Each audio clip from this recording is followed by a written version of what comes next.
Look, the hope of nearly everyone who works in D.C., the left, the lobbyists, the neocons, anyone who received a penny from the government, is that we will somehow move past Donald Trump. Okay, I sat down with him today, actually, to discuss this. We have tremendous waste in our government, levels that you wouldn't believe. I could tell you individual stories of the way they build ships and the way they do so many different things. And the money is just in the trillions. And yeah, I'd have somebody like Elon would love to do it, actually. He'd love to, not to, as a job. He's got plenty of work to do. He's doing a great job. But he endorsed me, and he feels strongly about it. And he thinks that the waste is just incredible, as I do. Little tease right there. By the way, folks, that interview will air in full with me hosting at Prime News tonight at 8 p.m. right there. Make sure you're watching the whole interview. But the deep state, because of that, is panicking. But they panic even more, or Democrats, actually. They're even making a plea to the Rhino class to join forces. And all we've asked for is that traditional Republicans break with the MAGA extremists in their party to partner with us in order to get things done. Once again, we find ourselves at another fork in the road. Extreme MAGA Republicans want to shut down the government because they are determined to jam Trump's Project 2025 down the throats of the American people. There he goes again. What people like Hakeem Jeffries and Mitt Romney don't understand is that Donald Trump is a symptom of a larger issue that we, the people, we feel left behind by our government. And the white shoe consultants, they think they can lecture us past that. They think that we can go back to letting them be in charge unequivocally, that we'll go back to listening to whatever they tell us so they can have the moral authority and systemically tax more of our money and rights away. Here's how I know that is not going to happen, because Jeb Bush, with like $330 million in his super PAC war chest, failed, and he failed miserably. Because Nikki Haley recently, with billions of dollars of special interest behind her, the Koch brothers, even Democrats and CNN were propping her up, and she failed also. The same reason that Liz Cheney, the daughter of the former Republican vice president, lost her Republican primary by almost 40 points. Every empire, folks, every nation, every dynasty, they've had a pivotal challenge right around its 250th year mark. And in that moment, that decision had to be made, and it was determined whether they would survive or fall. America is at that moment. We're there. This country, all of us have the choice to make.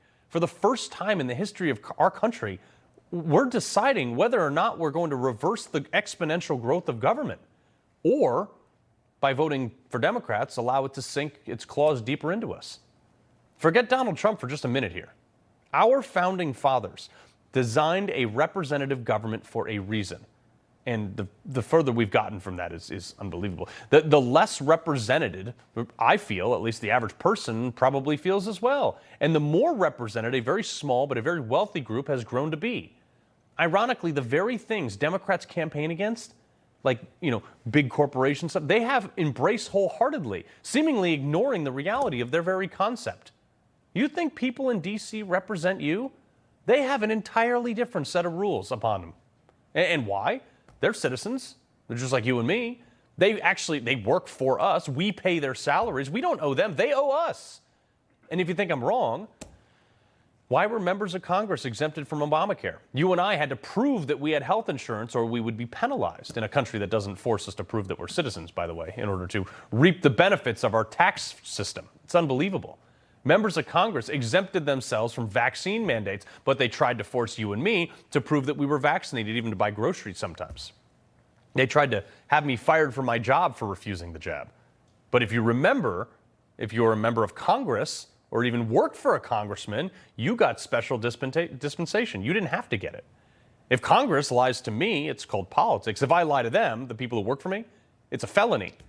If members of a sports team bet on a game that they play in, they lose their job. Maybe you get arrested, maybe fined. But if a member of Congress bets via stock trading on companies they regulate, nothing. If you do it, you and I do it, go to jail.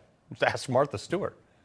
If people living on our dime, doing work supposedly at the behest of us, are exempt from us knowing about it too. They have special waivers to the Freedom of Information Act. Law enforcement can't go seek, they can go seek a Fisa court and get some unconventional warrant to spy on us. I would say it's unconstitutional. But Congress, no, they're exempt. They have the Fisa court has no authority over looking into them, that they created, by the way. You want to know why America is rejecting politics as usual? Because they have spent us into oblivion. We have mortgaged our children's futures at the behest of 535 rotating people who almost always end up more wealthy on the way out the door than before they went in, despite a fairly low salary, all things considered. Donald Trump is just the manifestation of how we feel. No, he's the first guy to fight back, put his fists in the air and say no.